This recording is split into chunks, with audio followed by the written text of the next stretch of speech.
The collapse of a country can be measured in many ways. Spiraling inflation, devalued currency, corruption and political crises, the fuse for the Beirut port explosion. There are other ways of measuring Lebanon's descent. The number of people trying to leave and dying in the process. But the measurement we're using is this. Generations of Lebanese dads unable to look after their sons. This is what Lebanon's meltdown means to the Al-Halwa family.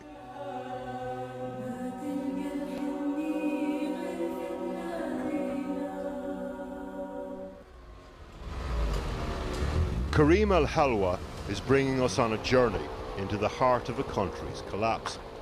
But first to his home on the outskirts of Tripoli, northern Lebanon. In November, Karim, his wife and their 3 children got on a smuggler's boat destined for Italy, a 10-day voyage.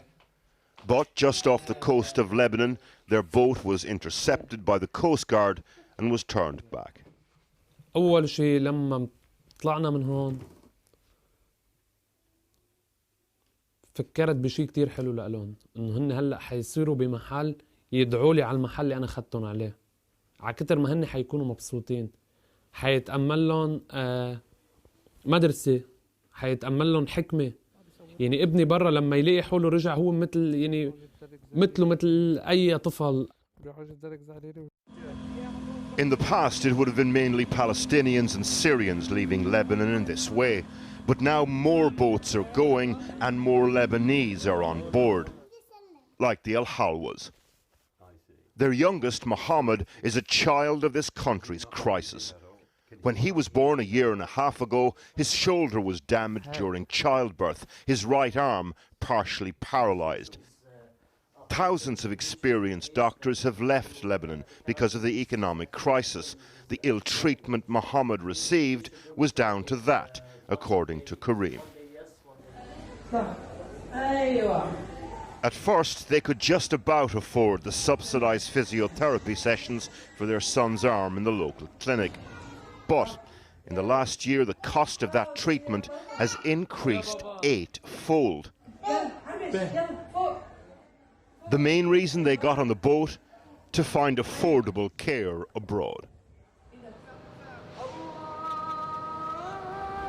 Karim now works in his father's shop in the neighborhood. Khalid was a police officer, but a lifetime of savings created to support his children is now frozen in the country's paralyzed banking system. Another generation, just like his son's one, who feel unable to look after their own. وهلا فتحت الشغل لأقدر أنا أعيش كمان. حياتنا كتير صارت صعبة. ما عاد فيني. أنا ابني ما كنت حب يسافر، ما حب يروح لبرا. حب يضمه واحد مني أنا. ضلوا معي أنا. ما بدي إياه، بدي إياه يعيش هو حياته وأهله وأولاده حياة كريمة. أنا كنت متمنى إنه نحن هيدا هالحياة بلبنان وهالوضع الصعب هذا ما يمر علينا.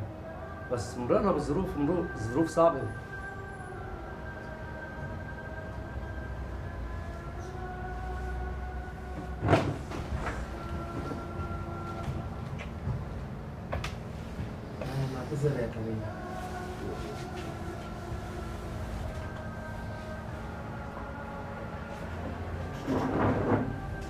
Perhaps the most potent measurement of a country's collapse, this father and son, completely cornered.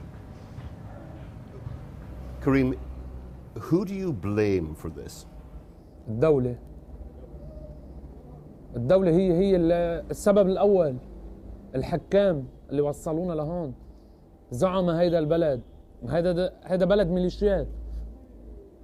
With even Lebanon's passport service in meltdown, Karim joined the exodus on a boat like this one.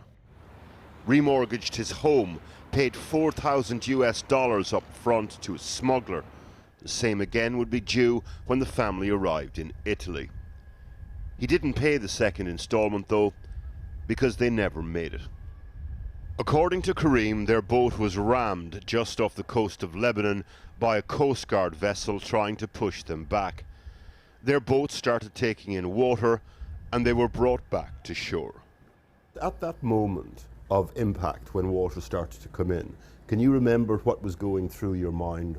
بهيدي اللحظة اللي انضربنا فيها حسيت حولي إنه قدرت على حولي وعلى أولادي إنه كلنا حنموت. أنا متدمر نفسياً. يعني هن لو ما هلأ هن بحياتي أنا ما كنت بالحياة وأنا حاولت انتحر. Lebanon's crises always seem writ large. Big explosions, huge institutional failures, headline news. But the stories in fine print are just as catastrophic. A father's hand trying to hold his boy close. The anger in a young man's eyes.